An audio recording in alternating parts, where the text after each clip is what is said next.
যেটা তিনি বলেছেন, যেটা সাইদ ভাই বললেন যে এরকম একটি কথা বলেছেন যে কি জিনিস কি বানালেন, শিরোনাম নিয়ে তিনি আপত্তি করেছেন। আপত্তি তিনি করতেই পারেন, তিনি সাংবাদিক নন, আমরা সাংবাদিক। তিনি রাজনীতিক, এবং কোন মানের রাজনীতিক সেটি নিয়েও আমরা পরে আলোচনা করব।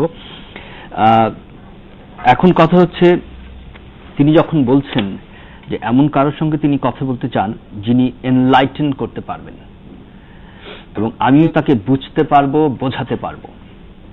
কি বোঝাতে চান তিনি অত্যন্ত স্পষ্ট, ইফেক্টিভ যারা, হু আন্ডারস্ট্যান্ডস, হু নোজ। এখন এই ক্ষেত্রে সেনাবাহিনী বাংলাদেশ সরকারের অংশ, এরা সরকারি কর্মকর্তা, সরকারি চাকুরি।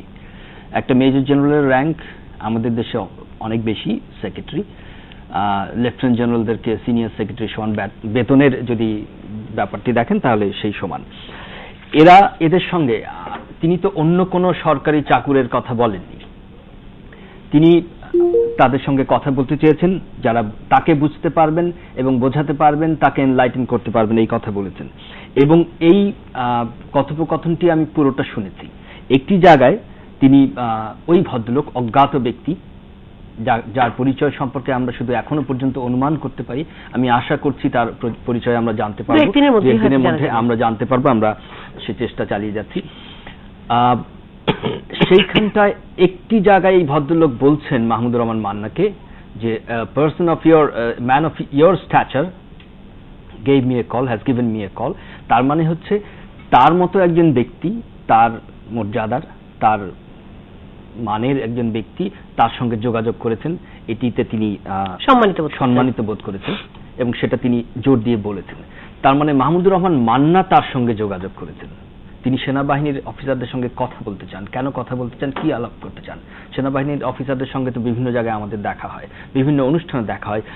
গত 2-3 মাসে সেনাবাহিনীর অনেক জেনারেলের সঙ্গে আমারও দেখা হয়েছে, বিভিন্ন অনুষ্ঠানে, কূটনৈতিক অনুষ্ঠানে বা জাতীয় বিভিন্ন অনুষ্ঠানে। তো তাদের সঙ্গে তো দেখা হচ্ছেই। তারপরে বাইরে তিনি কেন তাদের সঙ্গে বসতে চান, কি নিয়ে আলোচনা করতে চান? একজন রাজনীতিক যখন এই গোপন আলোচনা করতে চান সেটা নিয়ে সমস্যা থাকে। এখন আরেকটি বিষয়, আমি কথোপকথনের বিষয়ে বলছেন যে গোপন একটি জায়গায় উনি কথোপকথন করতে চান, গোপন একটি জায়গায় কথোপকথন করতে চান। জেনারেল রশিদ যেটা বলেছেন যে সামরিক আইন অনুযায়ী, আর্মি অ্যাক্ট অনুযায়ী, কোনো কনফিডেন্সিয়াল জায়গায়, হ্যাঁ, সেটা যখন এই ধরনের কার্যক্রমের সঙ্গে সামরিক অফিসাররা জড়িত থাকেন, তার সঙ্গে যদি কোনো বেসামরিক অফিসারও জড়িত হয়ে পড়েন, তিনিও সেই আইনের আওতায় পড়েন। এখানে বড় ধরনের আইনের ব্যত্যয় ঘটেছে। আমরা কথায় কথায় মানুষকে ওই দেশদ্রোহী বলে আখ্যা দিই, দেশদ্রোহীদের মামলা করি বিভিন্ন সময়ে। সেগুলোকে আমরা অনেক সময় ডাইলিউট করে ফেলেছি, হালকা করে ফেলেছি। আমার মনে হয় এটা অত্যন্ত কঠোর শাস্তিযোগ্য একটি অপরাধ। যদি এই আলোচনার বিষয়টিকে আমরা আর কোনো কনটেক্সট না থাকে, এবং মাহমুদুর রহমান মান্না একবারও অস্বীকার করেননি যে এই আলোচনা তার।